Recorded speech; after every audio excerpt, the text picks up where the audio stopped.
복된 소식 아름다운 소리 AM 1590kHz 시카고 기독교 방송입니다.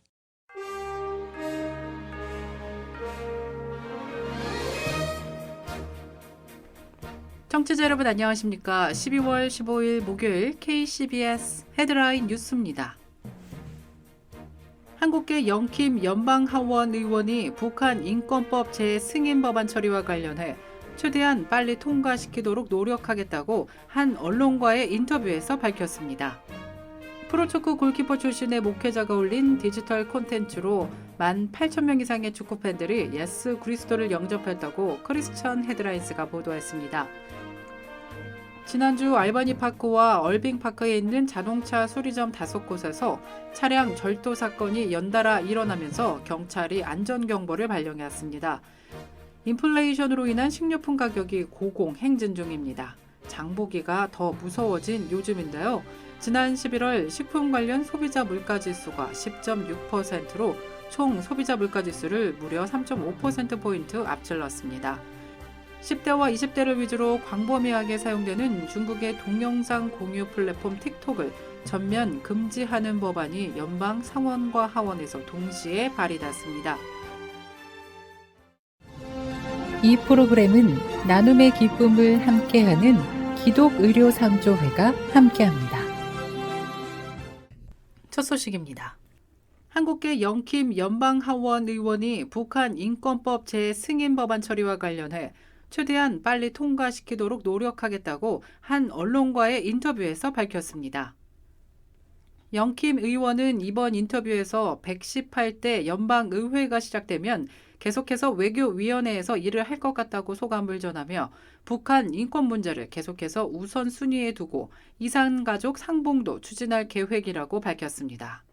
영킴 의원이 상정한 북한 인권 재승인법에 대해서는 생각한 만큼 빨리 통과되지 않고 있다고 언급하며 북한 인권 재승인 법안은 현재 상원 외교위원회에서 심의를 받았으며 상원 통과를 기다리고 있는 중이라고 밝혔습니다.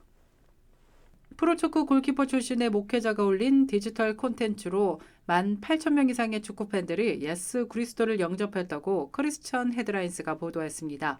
워싱턴주 오번에 위치한 그레이스 커뮤니티 교회 담임 목사인 제시 브래들리는 최근 한 언론과의 인터뷰에서 우리는 복음을 공유하는 콘텐츠를 제작할 수 있다면서 내 이야기를 나누고 사람들은 예수님을 따르기로 결심하고 있다고 말했습니다. 이 콘텐츠가 수백만 명의 사람들에게 다가가고 있다면서 이미 18,000명이 넘는 사람들이 처음 결단하는 것을 보고 있다고 전했습니다. 브래들리 목사는 복음을 전하는 테크 회사인 글로벌 미디어 아웃리치와 제휴해 초신자들이 지역 교회에 연결되도록 돕고 있습니다. 그러면서 사람들이 교회를 찾을 수 있도록 지원하고 단순히 결심을 한 것이 아닌 예수의 제자들로 갈 수 있도록 노력할 것이라고 전했습니다.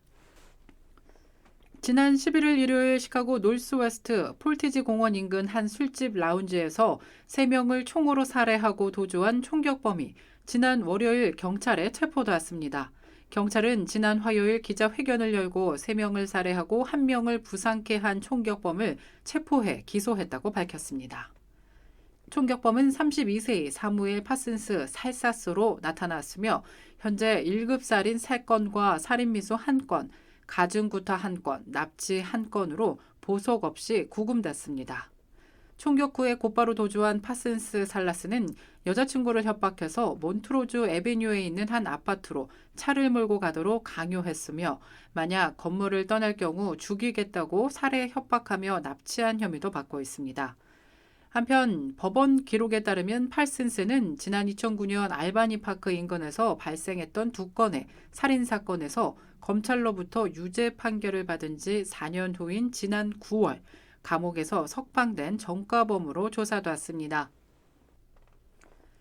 지난주 알바니 파크와 얼빙 파크에 있는 자동차 수리점 5곳에서 차량 절도 사건이 연달아 일어나면서 경찰이 안전경보를 발령했습니다.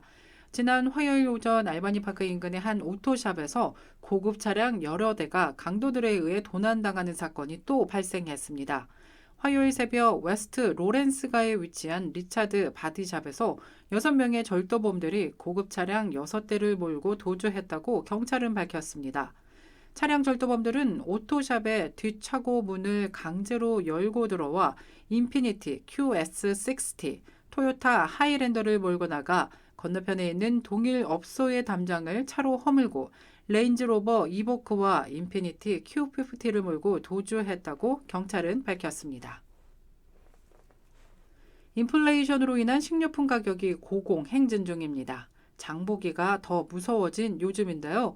지난 11월 식품 관련 소비자 물가지수가 10.6%로 총 소비자 물가지수를 무려 3.5%포인트 앞질렀습니다. 식료품 가격과 외식 비용은 한 달 전보다 각각 0.5%씩 올랐습니다. 1년 전과 비교하면 식료품 가격은 무려 12%, 외식 비용은 8.5% 급증한 것입니다. 천정부지로 치솟는 식탁 물가의 주된 원인은 공급 부족 현상 때문인 것으로 풀이되고 있습니다. 올해 조류 독감으로 양계업이 직격탄을 맞으면서 지난달 계란 가격은 1년 전보다 49%나 올랐습니다. 버터와 마가린은 34%, 우유 가격은 15% 정도 각각 상승한 것으로 조사되었습니다. 10대와 20대를 위주로 광범위하게 사용되는 중국의 동영상 공유 플랫폼 틱톡을 전면 금지하는 법안이 연방 상원과 하원에서 동시에 발의됐습니다. 틱톡의 모 회사인 중국 바이트스탠스가 사용자 정보를 중국 정부에 넘기면서 미국인을 감시하고 있다는 안보 차원의 우려가 해소되지 않고 있기 때문입니다. 마코 루비오 공화당 상원의원과 마이크 갤러거 공화당 하원 의원, 일리노이주 라자 크리스나무티 민주당 하원 의원은 지난 13일 각각 상원과 하원에 틱톡의 미국 내 사업을 금지하는 법안을 발의했습니다. 해당 법안은 특히 바이트댄스와 틱톡에 대해서 바이든 대통령이 위 국가에 실질적 영향을 받고 있지 않다고 의회에 인증하기 전까지는 유효한 것으로 조사되었습니다. 월드컵 소식입니다. 지난 11월 20일을 개막한 2022 카타르 월드컵이 이제 단 한 경기만을 남겨두고 있습니다. 지난 13일 카타르 월드컵 4강전에서는 아르헨티나가 크로아티아를 3대0으로 완파하며 결승에 진출했습니다. 그리고 어제 오후 시카고 시간으로 1시 프랑스와 모로코와의 월드컵 4강전이 펼쳐졌는데요. 결과는 디펜딩 챔피언 프랑스가 아프리카 돌풍 모로코를 꺾고 결승에 진출했습니다. 끝으로 날씨입니다. 목요일인 오늘은 구름 낀 가운데 흐린 날씨 이어지겠습니다. 낮 최고 기온 37도, 밤 최저 기온 28도 예상됩니다. 이상으로 KCBS 뉴스를 마칩니다. 지금까지 KCBS 뉴스 유정임이었습니다. 청취해주신 여러분 고맙습니다.